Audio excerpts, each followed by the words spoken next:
নমস্কার বন্ধুরা, আমি আলপনার রান্নাঘরে আমার সমস্ত বন্ধুদের ওয়েলকাম। বন্ধুরা, আমি প্রথমে ভেবেছিলাম এটা শেয়ার করব না, তো যেহেতু পটলটা আমি একটু আলাদাভাবে রান্না করছি, হ্যাঁ, এটা আমি বাটার মশলা করব, পটলের বাটার, পটল আলু দিয়ে, আলুও দেব, পটল আলু বাটার মশলা।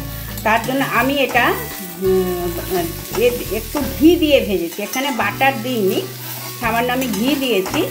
ঘি দিয়ে এটাকে আমি একটু নুন ছড়িয়ে দিয়েছি, অল্প একটু নুন ছড়িয়ে দিয়েছি, আর চাপা দিয়ে আমি একটা ভেজে নিচ্ছি।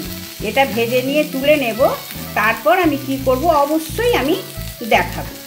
পটলটা ভাজা হয়ে গেছে বন্ধুরা, এবারে আমি পটলটা তুলে নেব, তুলে নিয়ে কড়াতে বাটার দেব, দিয়ে আলুটা ভালো করে ভেজে নেব। আর এখানে আমি এই মশলাগুলো দিয়ে করব। এই যে এখানে নিয়েছি আমি জিরে আদা লঙ্কা পেস্ট, হ্যাঁ, আমার ফ্রিজে স্টোর করা থাকে, সেখান থেকে আমি 1 চামচ নিয়েছি। এখানে একটা মিডিয়াম সাইজের টমেটো আমি ভালো করে কুচিয়ে নিয়েছি। এখানে নিয়েছি 4 মগজ, আর এখানে নিয়েছি আমি কাজু। এগুলোকে আমি ভালো করে মিক্সিং করে একসাথে পেস্ট করে নিই। পটলটা তুলে নিয়েছি বন্ধুরা, আর এই বাটারটা আমি এর মধ্যে কড়ার মধ্যে অ্যাড করে দিলাম। আর আমি তো বাড়িতে সুগারের পেশেন্ট বলে আলুটা সেদ্ধ করে নিই, হ্যাঁ। আর যদি এরকম নর্মাল কাঁচা আলু দেওয়া যায় বন্ধুরা, তাহলে কাঁচা আলুও দিতে পারা যায় পিস করে কেটে। আর আমি আলুটা একটু সেদ্ধ করে নিয়েছি, নিয়ে এর মধ্যে নাড়াচাড়া করে ভেজে নেব। আলু ভাজা হয়ে গেছে বন্ধুরা, এবারে আমি আলুটা নামিয়ে নেব। বন্ধুরা, আমি 1 চামচ বাটার নিয়েছি, সামান্য একটু সাদা জিরে, 2 ছোট এলাচ, 4টে লবঙ্গ, 1 টুকরো দারচিনি, আর 1টা শুকনো লঙ্কা, এই দিয়ে আমি সম্বরা করব। আগে বাটারটা দিয়ে দেব, তারপরে সম্বরার জিনিসগুলো সব দিয়ে দেব, মানে শুকনো লঙ্কা থেকে আরম্ভ করে সব লঙ্কা গুঁড়ো সব দিয়ে দেবো একসাথে।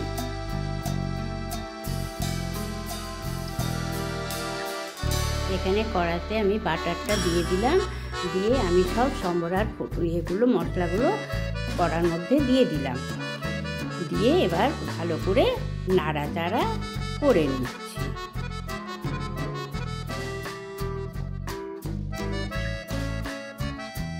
দিয়ে এবারে আমি সামান্য হলুদ দিয়ে দিলাম, দিয়ে আবার ভালো করে নাড়িয়ে নিচ্ছি। আমি হলুদ কিন্তু খুব বেশি দিইনি, একদম সামান্য। এবারে বেটে রাখা মশলাটা এর মধ্যে অ্যাড করে দিলাম, আমি যেটা পেস্ট করেছিলাম, দিয়ে ভালো করে নাড়িয়ে নিচ্ছি।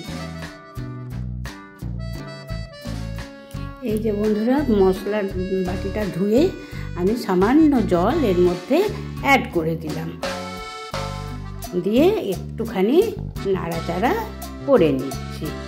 আর সামান্য একটু চিনি দিলাম বন্ধুরা, চিনিটা টেস্টটা ব্যালেন্স করার জন্য সামান্য চিনি এর মধ্যে অ্যাড করে দিলাম।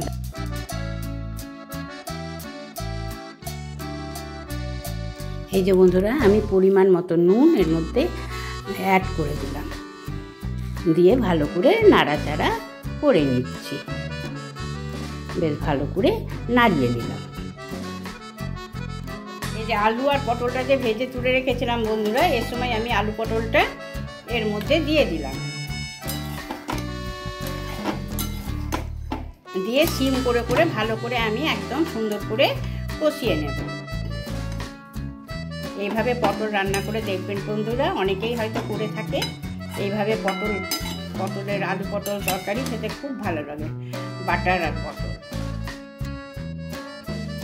একদম পারফেক্ট কষানো হয়ে গেছে বন্ধুরা, এবারে আমি সামান্য পরিমাণ মতো গরম জল এর মধ্যে অ্যাড করে দিলাম। গরম জল রান্নাতে অনেকটা স্বাদ বাড়িয়ে তোলে, তাই গরম জল এর মধ্যে দিয়ে ভালো করে নাড়াচাড়া করে নিলাম।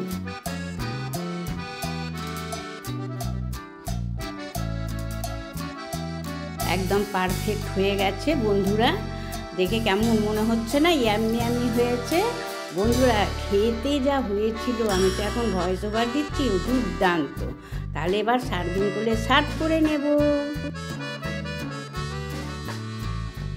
এই যে বন্ধুরা, সার্ভিং বোল নিয়ে নিয়েছি, আমি এবারে সার্ভ করে নিচ্ছি।